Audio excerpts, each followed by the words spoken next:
Hokejisti si teda vyskúšali iný výstroj na aký sú zvyknutí. Najskôr sa do Vlada Moravčíka pustil iba Martin Štajnov, ale po chvíli sa k nemu pridal Jaro Janus. Ten si strihol aj úlohu podrazáka, keď mu nerobilo problém dozadu napadnúť svojho hokejového kamaráta.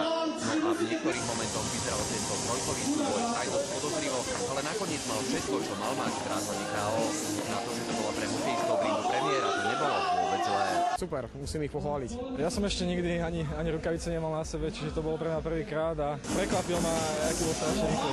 Ja som pocit, že mal oči aj za hlavou. Fakt som veľmi rád, že som mohol proti nemu dneska nastúpiť a bolo to niečo nové. V živote som aj neboxoval, ani nič podobné. Slovanisti sa pred novou sezónou zatiaľ pripravujú individuálne, spoločne začnú zaberať 11.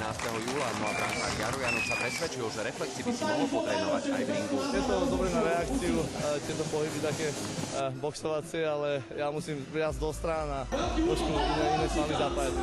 Veľa si im to teda medzi povrazmi išlo, no a ako je na tom hokejovo náš najlepší aj boxer? Ja, hokej je dosť komédia, ale bol som túto zimu naraz na lade, na jazere, takže celkom fajn.